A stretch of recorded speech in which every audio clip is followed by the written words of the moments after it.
할렐루야. 할렐루야. 크게 한번 아멘 합시다. 할렐루야. 이른 아침에 거룩한 주일 맞이해서 하나님 앞에 예배하러 오신 우리 모두를 하나님이 축복하실 줄로 믿습니다. 한 주간도 수고 많이 했습니다. 옆 사람과 한번 한 주간 수고 많이 했습니다. 잘 오셨습니다. 축복합니다. 우리 다 같이 이 땅의 항무함을 벗어서 기도하는 마음으로 두 손 높이 들고 찬양하시겠습니다.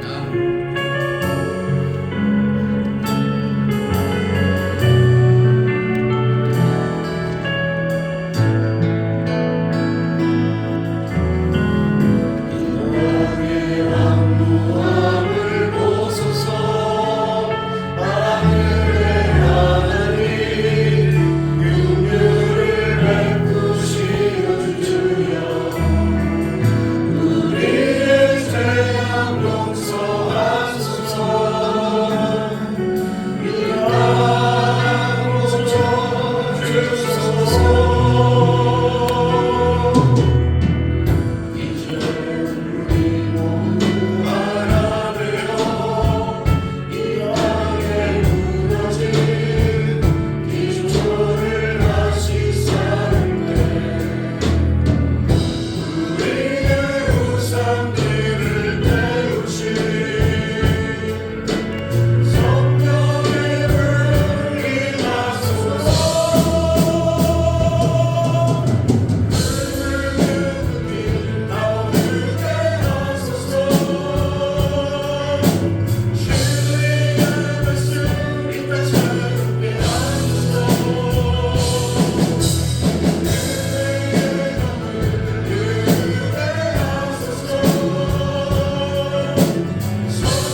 위하여 마음과 뜻과 정성을 다하여 하나님 앞에 삼부 예배로 올려드리겠습니다.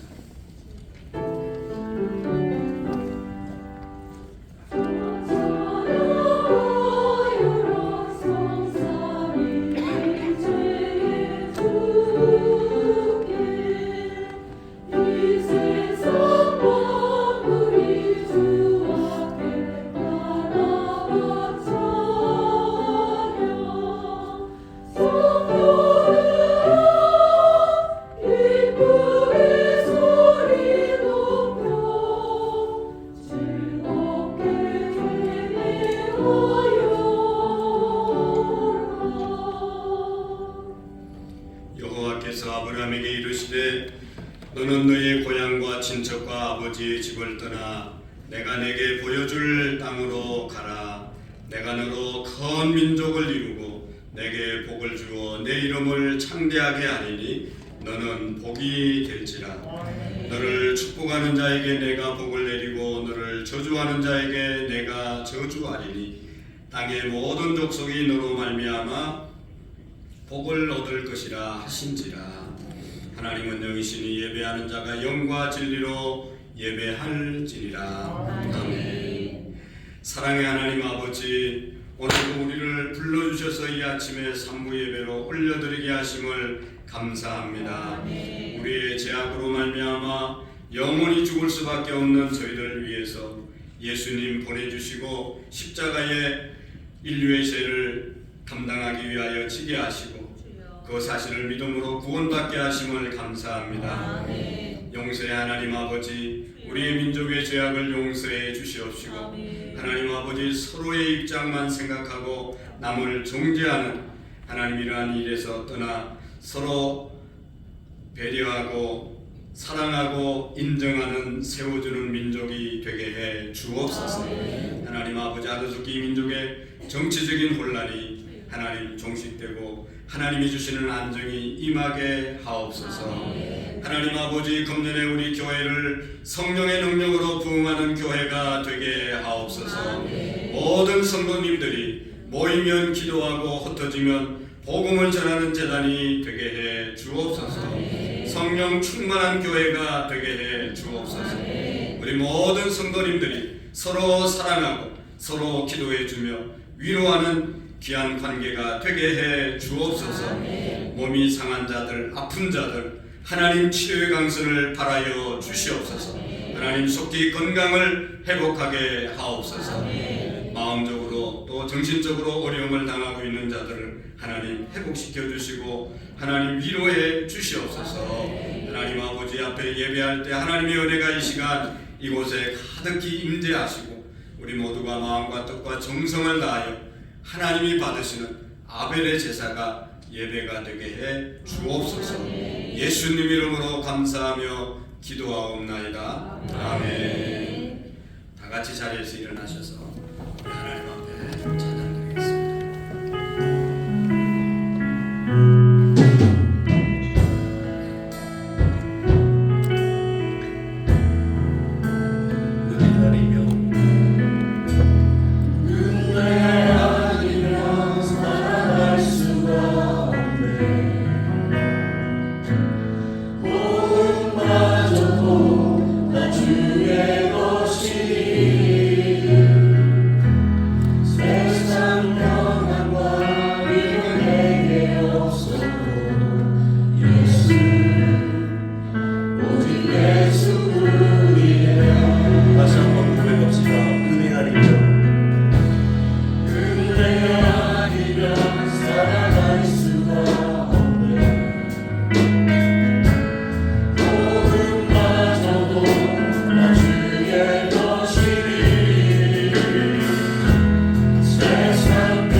찬양되도록 하겠습니다.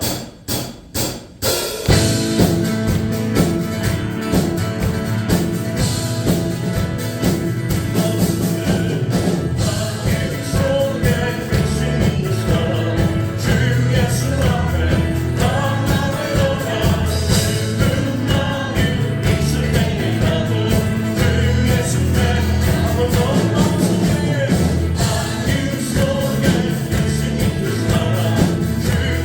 앞에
나누시겠습니다. 우리 두 손을 가슴에 얹고 우리 한 주간도 돌아보면서 인도해 주시고 지켜주신 새해를 주신 하나님 앞에 감사하며 또 하나님의 말씀을 주셨는데 말씀대로 은혜를 주셨는데 하나님의 은혜에 온전히 보답하지 못한 삶이 생각나면 하나님 앞에 회개하고 다시 한번 하나님의 은혜와 하나님의 간구를 구하는 시간 가지기를 원합니다. 다 같이 기도하겠습니다.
사도신경으로 신앙의 고백을 드리고 정명화 장로님 나오셔서 기도해 주시겠습니다. 나는 전능하신 아버지 하나님 천지의 창조주를 믿습니다. 나는 그의 유일하신 아들 우리 주 예수 그리스도를 믿습니다. 그는 성령으로 잉태되어 동정녀 마리아에게 나시고 본디오 빌라에게 날마다 십자가에 못 박혀 죽으시고 장사인 뒤 사흘 만에 죽은 자 가운데서 다시 살아나셨으며 하늘에 오시어 전능하신 아버지 하나님 왼편에서 계시다가 오늘부터 살아있는 자와 죽은 자를 심판하러 오시니라. 나는 성령을 믿으며 거룩한 공교회와 성도의 교제와 죄를 용서받는 것과 몸의 부활과 영생을 믿습니다. 아멘. 하나님께 가까이 함이 내게 복이라. 내가 여호와를 나의 피난처로 삼아 주의 모든 행적을 전파하리이다. 아멘. 기쁨과 소망 되신 하나님 아버지, 새로운 한 해를 열어주심에 감사드리며 주님의 거룩한 집에서 택함을 입은 주의 자녀들이 창조주 하나님께 마음과 정성을 다하여 찬양을 올려드립니다. 이 예배를 기뻐 받아 주시옵소서. 새롭게 시작되는 한 해를 구원의 기쁨과 감사로 말씀과 기도, 전도와 주어진 사명에 흔들림 없이 잘 감당하여 평생이 하나님께서 기뻐하시는 예배자의 삶을 살아 복의 구는 복의 통로로 쓰임받기를 소망합니다.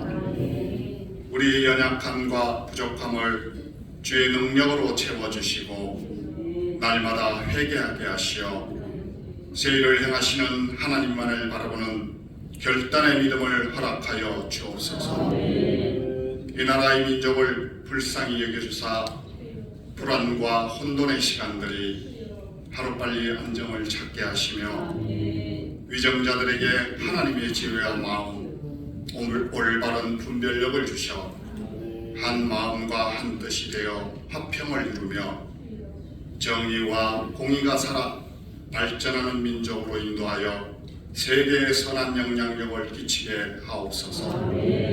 주님께서 세워주신 안산구름원 교회가 성령의 능력으로 부흥하는 교회란 표어로 달려갈 때 모든 성도가 각자의 자리에서 자기의 본분을 잘 지켜 있어야 할 자리를 소중히 지키며 거룩함과 온유함으로 사랑의 호심경을 붙이고 구원의 소망의 투구를 쓰고 담대하게 복음을 전거하여 구원의 방주의 역할을 잘 감당하는 교회, 아름답고 풍성한 열매를 맺는 한 해로 축복하여 주시옵소서.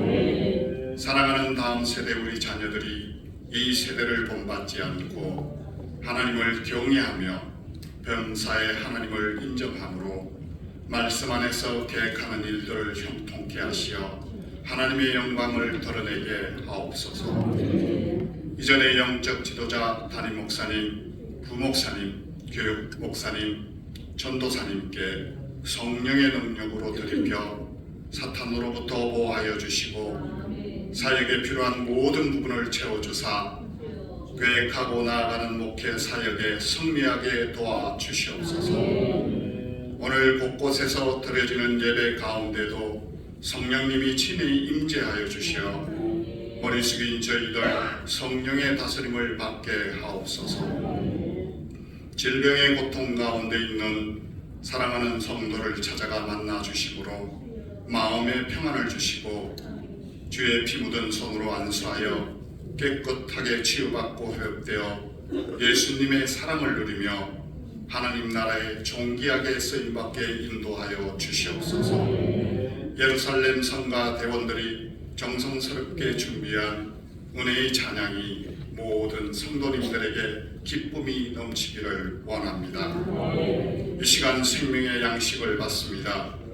한 말씀 한 말씀이 우리들의 심령 가운데 뿌려져 하나님의 섭리를 깨달아 부르심에 합당한 삶으로 영광 돌리며 말씀의 거룩한 옷을 입어 아벨의 예배처럼 하나님이 기뻐하시는 참된 예배자가 되고 하나님 중심, 교회 중심, 말씀 중심으로 신앙의 본질을 회복하고 종의 마음으로 순종하며 겸손함으로 훈련되어 복음의 발걸음으로 나아가는 성숙한 그리스도인의 삶을 살아가길 간절히 원하오며 거룩하신 예수님의 이름으로 기도드리옵나이다. 아멘.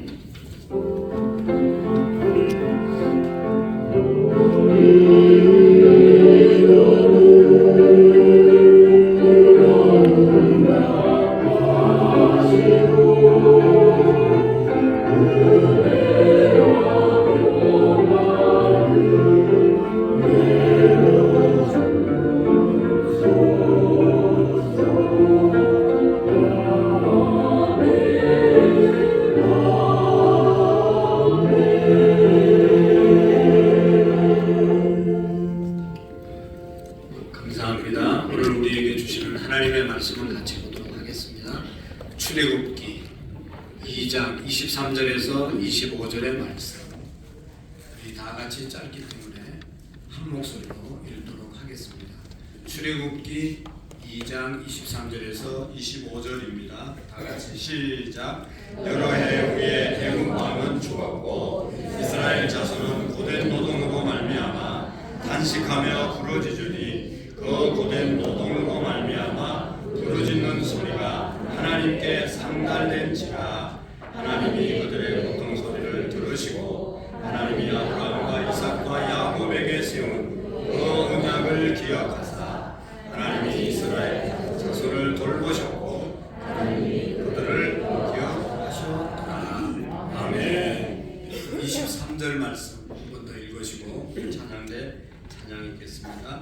여러 해 후에 애굽 왕은 죽었고 이스라엘 자손은 고된 노동으로 말미암아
아름다운 찬양 하나님께 영광이 된 줄로 믿습니다. 감사합니다. 우리 옆 사람하고 한번 인사하겠어요. 사랑하고 축복합니다. 감사합니다.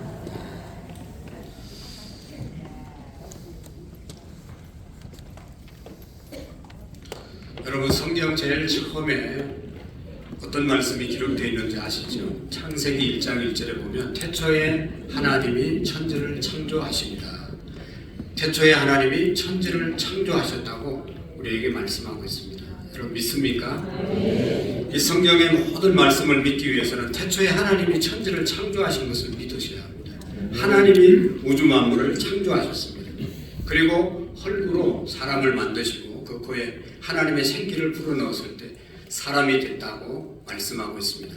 그래서 하나님께서는 온 우주 만물을 만드시고 특별히 에덴 동산을 만드셔서 에덴에 우리 인간을 두시고 에덴에서 모든 것을 관리하고 다스리고 통치할 수 있는 그런 것들을 위임해 주시고 생육하고 번성하여 땅에 충만하라고 말씀하셨죠. 그래서 정말로 우리가 하나님의 자녀가 됐으면 이 세상의 모든 것들을 우리가 잘 관리하고 잘 다스리고 여기에서 우리가 완전히 자유한 삶을 사셔야 되는 것입니다. 지배를 받는 삶이 아니라 지배하는 삶을 사셔야 합니다. 물질의 지배를 받는 것이 아니라 물질을 관리할 수 있는 우리가 물질을 지배하는 삶을 살아야 됩니다. 시간에 쫓겨서 사는 삶이 아니라 시간을 다스리면서 사셔야 됩니다. 내 감정이 어디에 이끌려서 그렇게 되는 것이 아니라 내 감정도 다스려야 되는 것입니다. 특별히 사탄, 마귀, 죄악 이런 것들은 다스리면서 사는 사람들이 하나님의 사람들인 줄로 믿습니다. 그래서 우리는 여러분 하나님께서 우리 인간을 만드시고 이 우주 만물을 우리 인간에게 다 위임해 주셨는데 정말로 잘 다스리고 살아가는 삶이 인간다운 삶인 것입니다. 그 내용이 창세기 1장부터 11장까지의 내용입니다. 12장 말씀부터는 지난주에 우리가 함께 살펴보았지만 12장에는 아브라함을 하나님이 부르시고 너의 본토 친척 아비 집을 떠나 내가 내게 지시할 땅으로 가라. 내가 너로 큰 민족을 이루고 내게 복을 주어 내 이름을 창대하게 하리니 너는 복이 될지니라. 너를 축복하는 자가 복을 받고 너를 저주하는 자가 저주를 받으리니 라고 말씀하면서 아브라함을 부르시고 부르신 아브라함에게 이런 축복을 약속해 주셨습니다. 그래서 아브라함 다음에 이삭 다음에 야곱의 12아들이 바로 이 내용들이 그들이 어떻게 살았는지를 알려주는 내용들이 창세기 12장부터 50장까지의 말씀입니다. 하나님이 아브라함을 부르시고 그에게 생육하고 번성하고 땅에 충만하라 뿐만 아니라 정말로 내가 너로 큰 민족을 이루고 내게 복을 주고 내 이름을 창대하게 하리니 너는 복이 될지니라. 하나님이 아브라함을 부르시고 축복하셨습니다. 여러분, 내가 큰 민족을 이루겠다는 말은 뭡니까? 그의 자손들이 잘 되게 할 것이다. 많은 자손을 낳게 할 것이다. 아브라함에게 약속하셨죠. 그리고 내 이름을 창대하게 하리라.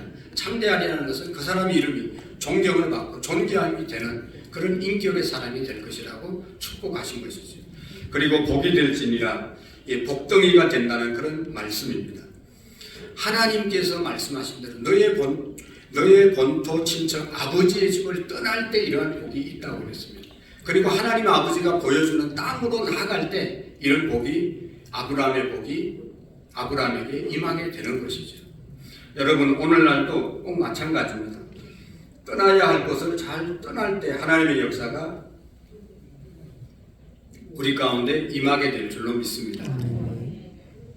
아무리 여러분 좋은 환경에 지금 잘 살고 있다 하더라도 정말로 하나님이 기뻐하지 않는 생각, 하나님이 기뻐하지 않는 습관, 하나님이 기뻐하지 않는 삶을 살면 언젠가는 큰 어려움을 당하는 것입니다. 그러나 우리가 하나님이 기뻐하지 않는 자리를 떠나서 살 때, 하나님이 보여준 그 땅으로 나아갈 때, 말씀을 붙잡고 나아갈 때 우리의 인생이 형통의 삶을 살아가게 되는 것입니다.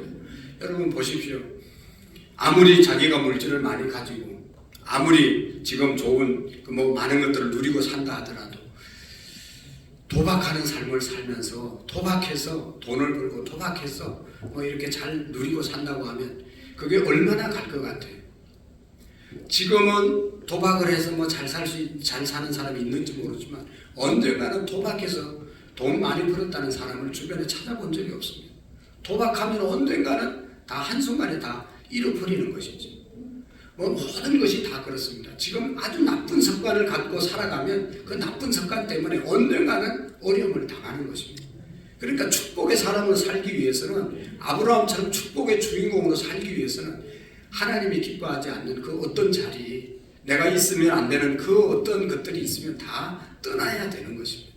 그런 떠나는 은혜가 우리에게 있기를 축복합니다. 여러분 보세요. 아무리 내가 건강하다 하더라도 건강을 해치는 습관을 갖고 살면 언젠가는 건강이 무너지게 돼 있죠. 과로하고 과음하고 담배 많이 피우고 이 잠을 제대로 못 자는 그런 습관, 이런 다 병이 오는 그런 원인이 되는 것이죠. 그 자리에서 떠나야 우리가 건강하게 살아가게 될 줄로 믿습니다. 그래서 하나님이 아브라함을 부르시고 그 아들 이삭, 야곱의 12아들 중에 10번째 아들 요셉을 통해서 하나님께서 구원의 역사를 이루어가는 것을 볼 수가 있습니다. 여러분, 야곱의 12아들 중에 요셉이라고 하는 형제가 자기 형제들의 미움을 받아서 저 애굽 나라로 팔려가잖아요. 애굽 나라로 팔려가서 종살이하고 감옥생활 하다가 하나님의 은혜 가운데 애굽의 총리가 되어서 나라를 얼마나 잘 다스립니까? 7년 풍년이 들었는데 총리로 있을 때, 요셉이 총리로 있을 때 애굽에 7년 풍년 들었을 때 그 풍년들은 모든 곡식들을 사서 잘 창고에 저장해 놓았습니다. 풍년 이후에 7년 흉년이 다가왔잖아요. 모든 사람들이 흉년으로 어려움을 당했죠. 여러분, 1년만 흉년을 당해도 얼마나 어려운데 7년 동안 그 땅에, 애굽 땅에, 그 주변에 흉년이 들었으니까 사람들이 살기가 얼마나 힘들었겠어요. 그러나 그때 요셉의 지혜로 거두었던 그 곡식들을 풀어서 그 7년 흉년을 잘 극복하게 하잖아요. 그래서 요셉은 애굽 왕들의 총애를 받고 총리의 직을 오랫동안 수용하게 되는 것을 볼 수가 있습니다. 너무너무 모범적으로 잘 일을 하게 되었죠. 그래서 유대 나라에서 요셉의 형제들을 요셉이 불러들였지만 그 요셉의 형제들, 유대 백성들이 애굽 왕의 대우를 받고 살았습니다. 제일 좋은 땅, 고센 땅 구별해서 하나님이 이 이스라엘 백성들에게 주지 않습니까? 근데 문제는 뭔가 하면 오늘 성경에 보면 요셉을 알지 못하는 왕이 애굽의 왕이 되었더라. 요셉의 공을 모르는 사람이 애굽의 왕이 되었습니다. 그 순간 이스라엘 백성들은 계속해서 생육하고 번성하고 충만해졌습니다. 많은 자손들을 애굽에서 갖게 되었죠. 그러니까 요셉의 공을 모르는 왕이 일어나서 저 유대 백성들을 이렇게 놔두다가는 우리나라보다 더 많은 인구가 되겠구나.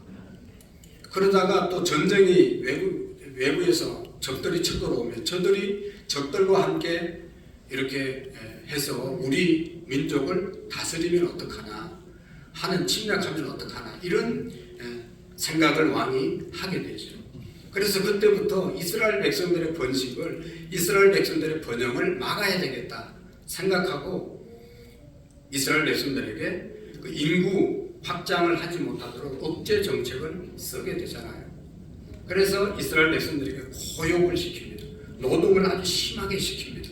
왜냐하면 노동을 하면 너무 피곤해서 이제 인구가 늘어나지 않지 않을까, 자식을 낳지 못하지 않을까, 그런 생각을 함으로 인해서 이스라엘 사람들을 고용을 시키게 된 것이죠.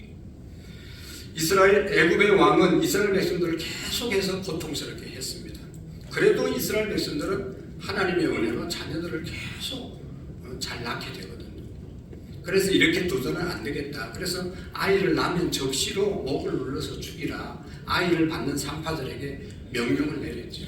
그러나 이 산파들은 하나님을 두려워함으로 바로 왕의 명령보다 하나님을 두려워함으로 바로 왕의 명령을 순종하지 않고 하나님의 명령대로 그들의 영혼, 그들을 살려두었습니다. 그러니까 또 이렇게 해서는 안 되겠다. 남자아이를 낳으면 무조건 나일강에 다 갖다 버리라, 그런 정책을 쓰게 됩니다. 그럼에도 불구하고 계속 이스라엘 백성들은 이렇게 발전하게 되죠. 그 와중에 여러분 이스라엘 백성들이 이 애굽의 바로 왕이 인구 억제 정책을 쓰는 가운데 너무너무 이스라엘 백성들이 고통을 당하죠. 여러분 상상을 해보십시오. 그렇게 자식들 낳는다고 자식 못 낳게 하기 위해서 그렇게 고된 노동을 애굽 왕이 시키게 됩니다. 그래서 이스라엘 백성들이 너무너무 힘드니까 그때 하나님을 찾게 되는 거죠. 하나님, 우리의 고통이 너무 가중합니다. 하나님, 우리를 구원해 달라고 그들이 부르짖게 되는 것을 볼 수가 있습니다. 그래서 하나님이 직접 내려오시지 않고 바로 왕궁에서 40년, 광야에서 40년 잘 훈련시킨 모세를 애굽에 보내셔서 모세를 지도자로 해서 애굽에서 이스라엘 백성들을 구출해내는 그런 내용이 출애굽기의 내용인 것입니다. 오늘 이 출애굽기의 내용이 왜 우리에게 중요한가 하면 오늘 우리들도 다 세상에 애굽의 죄악의 노예로 살다가 지옥 갈 수밖에 없는 그런 사람들이었잖아요. 그런데 하나님께서 예수 그리스도를 이 땅에 보내셔서 십자가에서 죽게 하시고 그 사실을 믿음으로 구원받게 하시고 하나님의 자녀가 되도록 하나님이 인도해 주신 그런 내용을 출애굽기를 통해서 우리가 깨닫게 되는 것입니다. 여러분, 그래서 오늘 본문의 내용에 보면 이스라엘 백성들은 고통스러울 때, 힘들 때 어떤 일을 했습니까?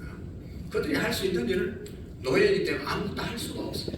다만 여러분 하나님께 자기들의 고통을 부르짖었다고 말씀하잖아요. 23절의 말씀에 보면 정말 하나님께 그들이 힘들고 어려울 때 부르짖었습니다. 사랑하는 성도 여러분, 우리가 힘들고 내 힘으로 아무것도 할 수 없을 때 어떻게 해야 되는 것이죠? 우리가 이 어려운 난국에 우리가 할 수 있는 것이 무엇이 있습니까? 또 우리가 사람 때문에 힘들고 물질로 힘들고 가족 때문에 힘들고 질병 때문에 힘들고 힘든 일들이 고통스러운 일들이 얼마나 많습니까? 어떻게 해야 이것을 해결할 수 있는 것이죠? 오늘 말씀이 나오는 것처럼 23절의 말씀처럼 하나님의 백성들은 고통을 당할 때 하나님께 부르짖어야 되는 것입니다. 하나님을 찾아야 합니다. 하나님의 백성들에게 하나님이 어려움 주는 이유 중에 하나는 하나님 찾으라고 하나님이 고통스럽게 하시는 겁니다.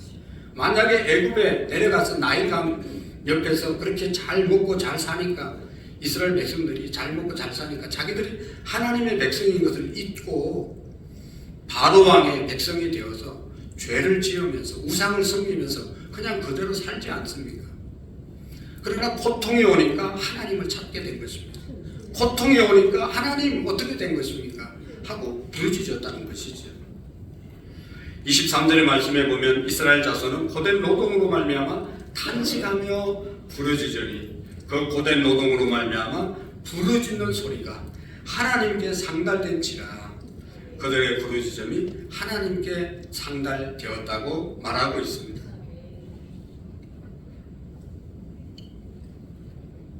우리 하나님께서는 고통 가운데 부르짖는 이스라엘 백성들을 고통의 소리를 외면하지 않으셨습니다.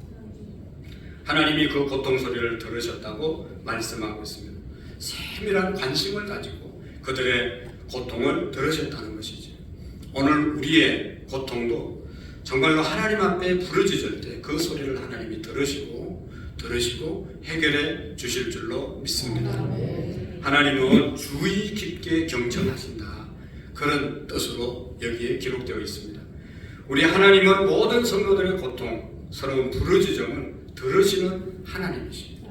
우리의 신음 소리도 들으시는 하나님이십니다. 우리 하나님은 우리 백성들의 고통 소리를 듣고 계십니다. 모세가 나타나기 전까지 80년 동안 이스라엘 백성들을 그 고통을 하나님이 외면하신 것처럼 또 침묵하시는 것처럼 보였지만 절대로 외면한 것이 아니라 모세를 키워서 이스라엘 백성들을 구원하는 그 시간을 갖게 된 것이죠. 그래서 창세기 3장 7절에 보면 출애굽기 3장 7절 이하에 보면 여호와께서 가라사대 내가 애굽에 있는 내 백성의 고통을 정령히 돌아보고 그들이 그 간역자로 인하여 부르짖음을 듣고 우고를 알고 라고 말씀하고 있습니다. 우리 하나님은 하나님의 자녀들의 고통을 절대로 외면하지 않으십니다. 사람이 살다 보면 고통스러운 일을 당하지 않는 사람이 누가 있습니까? 다 고통스럽습니다. 요즘 우리 대한민국의 국민들의 고통지수가 최고에 도달했다고 합니다. 고물가, 고환율, 고유가, 정말로 살기가 힘들다고 합니다. 여러분, 우리는 때로 물질적인 궁핍으로 고통을 받을 때도 있습니다. 육체적인 질병으로 고통을 당할 때도 있습니다. 또 지적으로 무지하기 때문에 받는 고통이 있습니다. 가족의 죽음으로 인해서 사별으로 인해서 고통을 겪습니다. 사업의 실패, 시험의 실패, 이런 일들이 우리를 고통스럽게 만듭니다. 불의의 사고로 다양한 원인으로 육체적인 고통과 정신적인 고통을 당하게 되는 것입니다. 중요한 것은 이때 하나님의 백성들은 어떻게 하라는 것입니까? 바로 하나님께 부르짖으라는 것이죠. 아무도 내 고통에 반응하지 않는 것 같아도 우리 하나님은 우리의 고통을 아시고 부르짖음을 들으시는 하나님이심을 믿으시기를 바랍니다. 그래서 이사야 55장 6절에 보면 너희는 여호와를 만날 만할 때 부르라. 만날 만할 때 찾으라. 가까이 계실 때 그에게 부르짖으라 말씀하고 있습니다. 예레미야 33장에는 3절에는 너는 내게 부르짖으라. 내가 내게 응답하겠고 크고 은밀한 일을 내게 보여주시겠다고 약속하셨습니다.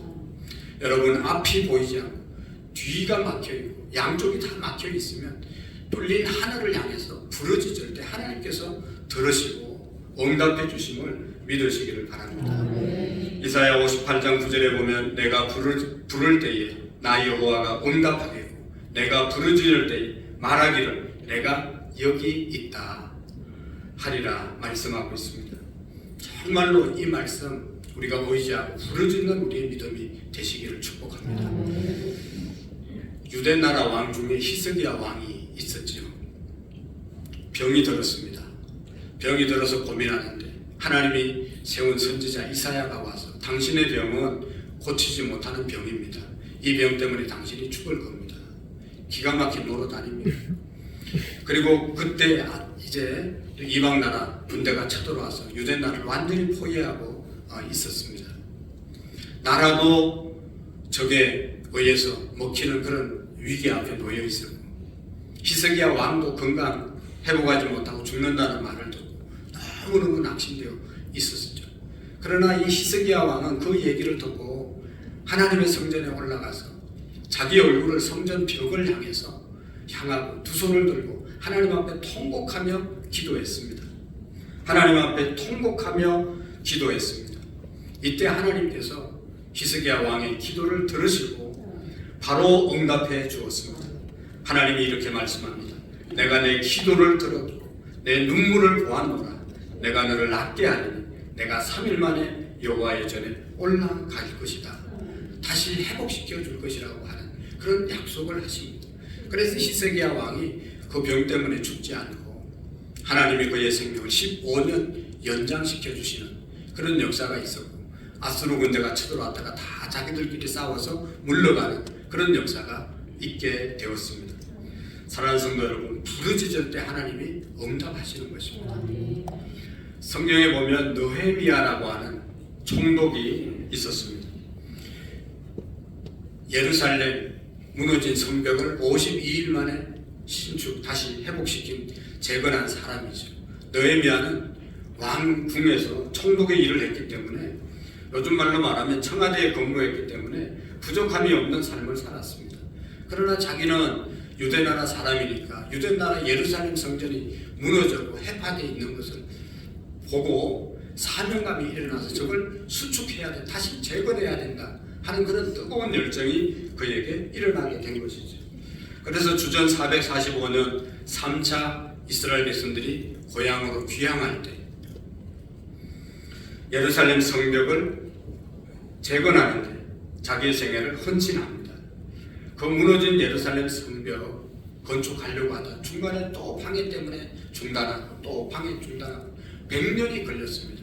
100년 동안 해내지 못한 이 일을 느헤미야가 하나님 앞에 부르짖어 기도해서 52일 만에 다시 회복시키는 것을 보게 됩니다. 여러분이 느헤미야가 말라기 선지자하고 같은 시대의 사람인데 말라기 선지자가 그 시대의 사람들의 삶을 이렇게 표현하고 있습니다.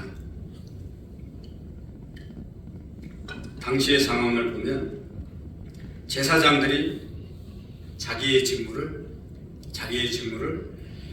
실정이 났다고 말하고 있습니다. 그래서 제사장들이 정말로 기쁨으로 제사를 집도하고 이렇게 백성들을 돌봐야 되는데 너무 이것이 힘들었대. 실정이 났다는 것이죠.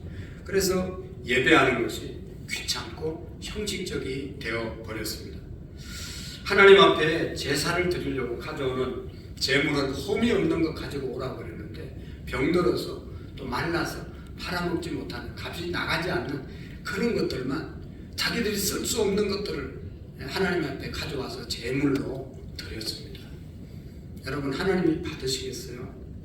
그리고 성직의 품위를 실추시켰습니다. 이혼이 성행했습니다. 부자들은 노동자의 임금을 착취했습니다. 약한 자들을 부자들을 이용해서 자기들의 곡식을 이렇게 빌려주고 갚지 못하면 가난한 사람들 그나마도 없는 작은 땅들을 자기들이 다 접수하고 그래서 그 빚을 갚지 못해서 결국은 자기 자식들도 팔아야 되는 그런 현실이었습니다. 그럴 때 느헤미야는 그런 환경 속에서 성전을 건축하면서 하나님께 부르짖었다는 것이죠.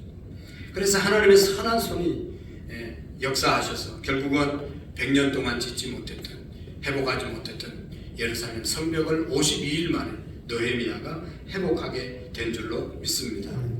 여러분 사회 경제적 문제로 토지와 노예 문제로 제도 정비를 다 느헤미야가 하게 되었습니다.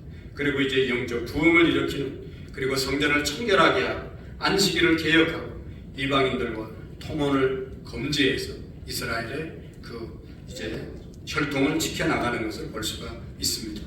느헤미야의 기도 응답처럼 오늘 우리가 부르짖어 기도할 때 하늘에서 하나님이 들으시고 우리에게 큰 긍휼을 베풀어 주시는 것입니다.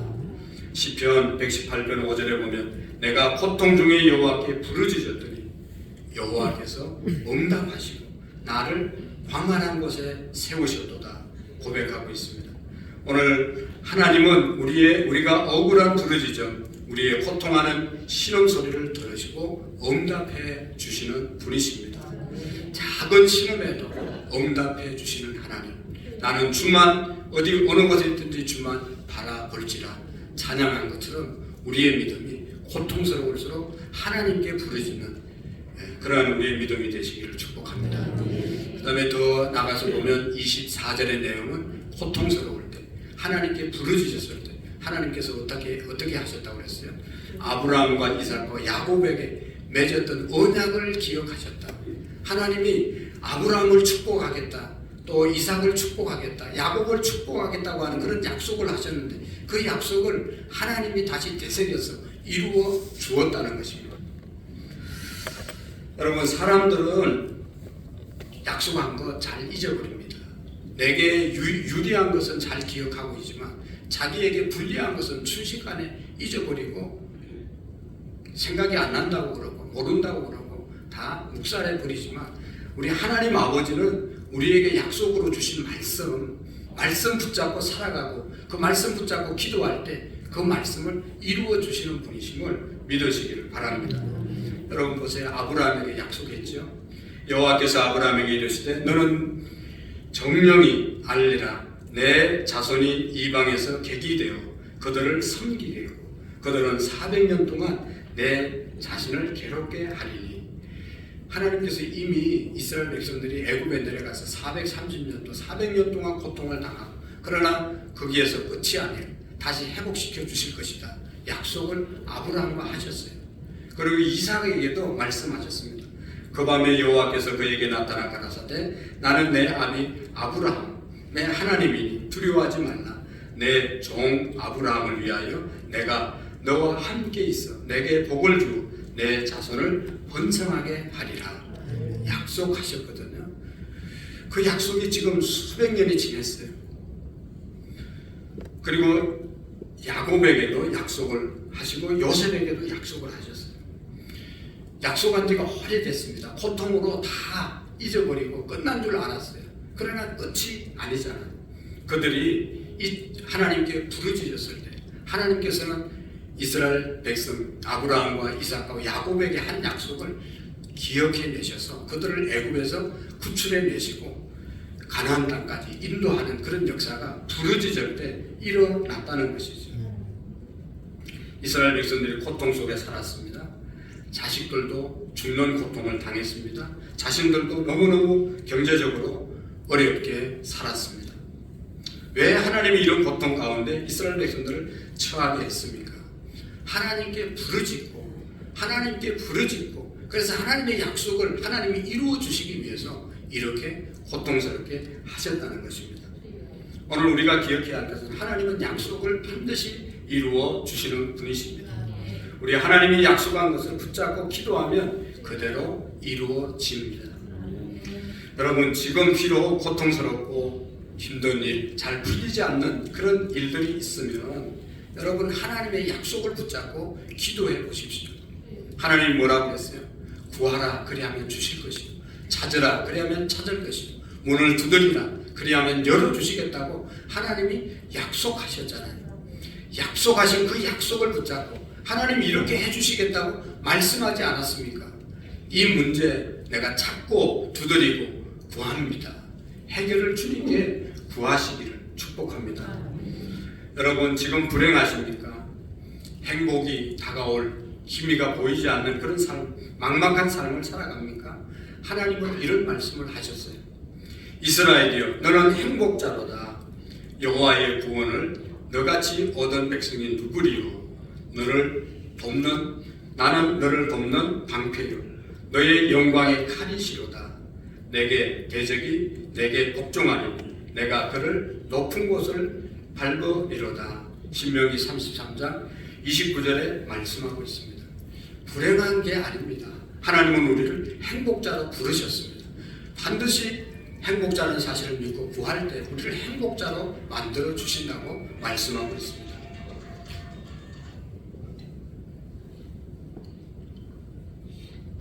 여러분, 지금 염려와 걱정으로 가득 차 계십니까? 하나님의 약속을 붙잡으시기를 바랍니다. 아무것도 염려하지 말고 모든 일에 기도와 간구로 너희 구할 것을 감사함으로 하나님께 아뢰라. 그래야만 모든 지각에 뛰어난 하나님의 평강이 너희들의 마음과 생각을 지키시리라. 하나님이 지켜주시는 그 약속을 하고 계세요. 그러니까 염려하지 말고 걱정하지 말고 주님의 이름으로 하나님께 다 맡기시고 구할 때 하나님이 우리의 마음속에 평강을 주실 줄로 믿습니다. 그리고 25절의 말씀은 고통 가운데 부르짖으면 하나님이 보살펴 주시겠다. 여기 25절에 보면 하나님이 이스라엘 자손을 돌보셨고 하나님이 그들을 기억하셨더라. 그들이 고통 가운데 부르짖었을 때 하나님이 돌봐주시고 또 하나님이 그들을 이제 기억하셨더라 말씀하고 있습니다. 깊은 관심과 이제 속 사정을 아시고 보살펴 주신다는 아주 자상한 하나님이라는 것을 우리에게 말씀해 주고 있죠. 섬세하게 돌보신다. 하나님께서는 이스라엘 백성이 당하는 고통을 알고 돌아보시고 자비를 베푸시기로 작정하셨다고 말씀하고 있는 것입니다. 여러분, 듣고 기억하고 끝나는 것은 의미가 없습니다. 듣고 깨닫고 지켜 행하는 것이 중요한 것이죠. 하나님은 이스라엘 백성들의 고통을 보고 그들의 부르짖음을 듣고 끝난 것이 아니라 그들을 인도해 주셨고 그 문제를 해결해 주셨다고 말씀하고 있습니다. 모세가 나타나기 전까지 약 80년 동안 이스라엘 백성들은 고통 가운데 지나면서 하나님이 우리를 잊으셨나? 아니면 하나님이 왜 침묵하시나? 하는 그런 생각을 갖고 있었지만 하나님은 침묵한 것이 아니라 잊어버린 것이 아니라 모세를 준비시켜서 가장 적당한 때에 모세를 보내셔서 그들을 고통 가운데서 구출해 주신 것입니다. 하나님도 적당한 때에 우리의 모든 고통을 해방시켜 주실 줄로 믿습니다. 사람들은 고통을 당하면 왜 내게 이런 고통이 있을까라고 왜라는 질문을 던지지요. 왜 나만, 왜 우리의 가정만 이런 고통을 당하느냐고, 내가 무슨 죄가 있냐고, 내가 무슨 잘못이 있냐고 하면서 질문을 합니다. 고통을 당하면 선과 악의 대결로 봅니다. 전생에 무슨 죄가 있어서 라는 말을 하죠. 물론 고통은 자신의 잘못 때문에도 오고 사회의 구조 때문에도 올 수가 있고 조상의 잘못 때문에도 올 수 있습니다. 그러나 모든 고통이 다 죄로 인해서 오는 것은 결코 아닌 것입니다. 아담과 하와가 죄를 짓므로 온 인류가 멸망에 이르렀습니다. 요나 한 사람이 하나님 말씀 순종하지 아니하고 다시스로 가는 배 타고 가다가 그 배 안에 있는 모든 사람들이 다 고통을 당했어요. 이것은 그 사람들의 죄 때문인 것입니다. 내가 아무리 건강해도 내가 건강하지 않는 습관을 가지고 계속 그렇게 살면 건강이 무너집니다. 그것은 자기 책임입니다. 고통당하는 그 책임이, 그 원인이 자기에게 있는 겁니다. 그러나 모든 고통이 자기의 잘못으로만 인해서 오는 것은 아닌 것이죠. 성장통이라는 것이 있잖아요. 사람이 성장하기 위해서는 통증을 느끼는 것이다. 이거 성장통을 안 겪으면 성장이 안 되는 것이죠. 그러니까 고통을 통해서 우리를 성장시키고, 고통을 통해서 하나님 찾게 하시고, 고통을 통해서 우리가 더 나은 자리로 나아가게 하기 위해서 고통을 주신다는 것입니다. 이런 것들은 우리에게 유익한 고통입니다. 예수님이 제자들과 함께 길을 가다가 앞을 보지 못하는 사람을 만났죠. 제자들이 물어봅니다. 저 사람이 누구의 죄 때문에 눈이 멀었습니까? 당시의 사람들은 이런 불행한 일을 당하면 죄의 결과라고 믿었잖아요. 그러니까 모든 사람들이 그렇게 저 사람은 무슨 죄를 지어서 저런 고생을 하나, 저런 병이 걸렸냐, 이렇게 생각한다는 것이죠. 그러나 예수님의 관점은 달랐습니다. 예수님은 제자들이 누구의 죄 때문에 저렇게 맹인이 되었습니까? 라고 묻는 그 질문에 예수님께서는 저 사람의 죄도 아니고 저의 부모의 죄도 아니고 저 사람을 통해서 하나님의 일을 나타내고자 하십니다. 말씀하시고 그 사람의 병을, 그 눈을 뜨게 해 주신 것입니다. 예수님이 이 땅에 하나님의 아들로 오신 것을 많은 사람들에게 보여주시기 위해서 그 사람을 맹인 만들게 하고 그 순간 눈을 뜨게 해 주셨다는 것이죠. 하나님의 영광을 드러내기 위해서 고통을 주었다는 것입니다. 여러분, 하나님의 살아계심을 드러내고 그들에게 하나님을 확고하게 믿고 천국의 소망을 갖게 하기 위해서 주시는 고통이 있다는 것입니다. 시편 119편 71절에 보면 그래서 고난 당하는 것이 내게 유익이라, 내가 주의 율례를 배우게 되었다 라고 고통 중에도 하나님께 감사하는 기도가 있는 것을 알 수가 있습니다. 여러분, 왜 이스라엘 백성들이 애굽에 내려가서 고통을 당했습니까? 그들의 죄 때문입니까? 그들의 욕심 때문입니까? 그들을 하나님께서 애굽으로 내려보냈습니다. 오늘 성경은 왜 당했다고 말하고 있습니까? 요셉을 알지 못하는 왕이 일어나서 이스라엘 백성들을 고통스럽게 했다는 것이죠. 고통의 원인은 우리가 다 알 수가 없습니다. 그러나 고통 가운데 부르짖으면 하나님이 들으시고 하나님이 우리에게 약속하신 많은 약속이 있잖아요. 아브라함의 약속이 우리에게 주신 약속이고 야곱에게 주신 축복의 약속이 우리의 약속인데 그 약속을 하나님이 지키신다는 것이죠. 그리고 하나님께서 우리를 돌보아 주시는 그런 역사가 고통 가운데 일어난다는 것을 우리가 기억해야 합니다. 만약에 하나님께서 이스라엘 백성들에게 고통을 안 주셨으면 애굽에 내려가서 나일 강가에서 그 고센 땅에서 좋은 땅에서 하나님을 잊어버리고 애굽 신 우상을 섬기면서 평생 살다가 멸망할 수밖에 없는 그런 지경의 삶을 사는 것이죠. 그러나 하나님이 그들에게 고통을 주니까 세상 살기 좋지만 이 고통의 원인이 어디서 왔냐? 하나님 찾게 되었고 하나님께 부르짖게 되었고 부르짖을 때 하나님께서 언약을 기억하시고 그 모든 문제를 해결하시고 축복하신 줄로 믿습니다. 여러분, 요셉이 억울하게 감옥에 갇힌 것처럼 애매한 고난을 당할 때도 있습니다. 또 다니엘처럼 신앙을 지키다가 고통을 당할 수도 있습니다. 욥처럼 가정 경제가 하루아침에 파탄이 나고 자식이 죽고 아내로부터 배신을 당하는 철저한 고통이 다가올 수도 있습니다. 한나처럼 아이를 낳지 못해서 조롱받는 그런 고통을 당할 수도 있습니다. 히스기야 왕처럼 개인의 건강에 대한 고통을 당할 수도 있고 나라가 위기를 당하는 그런 고통도 당할 수 있습니다. 여러분, 우리가 어떤 고통의 현장에 있다 하더라도 우리 하나님은 친히 우리의 고통을 아시고 고통스러운 그 부분을 부르짖을 때 하나님은 들으시고 해결을 해주심을 믿으시기를 바랍니다. 그래서 민수기 20장 16절에 보면 이스라엘 백성들이 이런 간증을 하고 있는 것을 볼 수 있습니다. 우리가 여호와께 부르짖었더니 우리의 소리를 들으시고 천사를 보내서 우리를 인도해 주셨다. 할렐루야. 오늘 우리도 그런 다 체험을 갖고 이 자리에 있지 않습니까? 고통스러울 때, 내가 내 문제를 해결할 수 없을 때, 위로 향해서 하나님께 부르짖었을 때 하나님이 도와주시고 인도해 주셔서 오늘 이 시간까지 온 줄로 믿습니다. 앞으로도 어떤 고통과 고난의 삶이 우리에게 다가온다 하더라도 위를 향해서 우리가 부르짖을 때 하나님이 들으시고 응답해 주시고 해결해 주시고 인도해 주실 줄로 믿습니다. 기도하시겠습니다.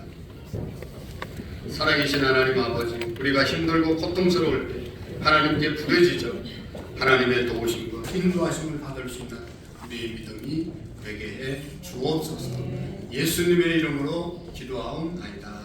아멘. 다같이 찬송가 365장 하나님께 영광 드리겠습니다.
오늘 찬양 예배는 제1남성교회 헌신예배로 드려집니다. 제1남성교회 회원들뿐만 아니라 우리 모든 성도들이 함께 찬양 예배 드릴 수 있기를 바랍니다. 나머지 내용들은 주보를 잘 보시고 협력해 주시면 되겠고요. 지난주에 우리 임남재 유경희 권사님께서 은퇴식을 했는데 감사하다고 떡을 준비했습니다. 나가실 때 받아가시고 위에서 계속해서 기도해 주시기를 바랍니다. 그 다음에 매주마다 우리 주보에 성경 공부 문제집 하루에 한 장씩 읽고 답 쓰는 것 여러분 나눠주는데 집에 가서 잘 하시고 1년 동안 하신 분들 우리 한선희 권사님 가정에서 선물을 준비해서 매년마다 드립니다. 감사하고 총 80, 금년에는 7명입니다.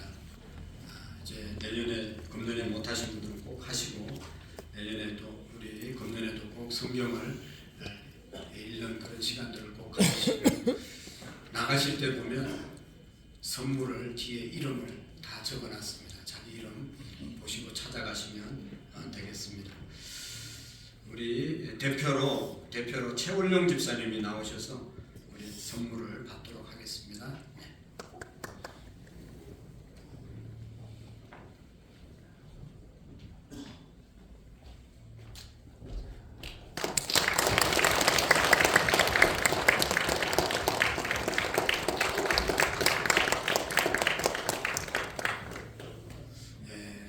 매년마다 선물 주시는 우리 권사님께 감사드리고 또 우리가 선물이 중요한 게 아니라 말씀을 읽는 것이 중요합니다. 꼭 여기 저기 명단에 없는 분들은 내년부터는 꼭 하시기를 바랍니다. 대답은 안 하세요? 꼭 하시기를 바랍니다. 꼭 하시기를 바랍니다. 꼭 하셔서 여러분 영육간에 풍성하게 살아갈 수 있기를 바라고 오늘 찬양 예배 후에 우리 김혜경 권사님 어머님 돌아가셨는데 위로 예배 서울입니다. 찬양 예배 마치고 출발하겠습니다. 많이 참여해 주시고 기도해 주시면 고맙겠습니다. 다 같이 자리에서 일어나셔서 마지막 찬양으로 하나님께 영광 드리겠습니다.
살아계신 하나님 아버지, 오늘도 하나님 앞에 나와 마음과 뜻과 정성을 다하여 예배하게 하시고 우리가 가장 아끼고 소중하게 여기는 물질을 감사한 마음으로 우리의 믿음의 고백으로 하나님께 올려드립니다. 이 예물을 통하여 하나님 영광 받으시고 물질이 쓰여지는 곳에 생명의 역사, 구원의 역사가 일어나게 하옵소서. 우리 모두가 이 세상 살면서 하나님께서 주신 것 감사하며 잘 누리며 하나님께 마음껏 드리며 살아갈 수 있도록 도와주옵소서. 모든 것이 하나님의 것임을 인정하고 드리는 신앙의 고백으로 드리는 11조 예물을 우리 모두가 드릴 수 있게 해 주시옵시고 2025년 한 해 믿음 안에서 승리하는 우리 모든 성도님들 되게 해 주옵소서. 어떤 고통 가운데서도 좌절하지 않고 낙심하지 않고 하나님께 부르짖어 하나님의 세밀한 인도함을 받는 우리 믿음들이 되게 해 주옵소서. 이제는 우리 주 예수 그리스도의 은혜와 하나님 아버지의 극진하신 사랑하심과 성령님의 교통하시고 역사하시고 충만하신 은혜가 오늘 말씀을 듣고 고통 가운데 하나님 앞에 기도하기로 마음에 다짐하고 돌아가는 모든 성도님들 머리 위에, 우리의 가정들, 우리 교회 위에, 온 열방 위에 이제로부터 영원토록 함께 계실지어다. 아멘.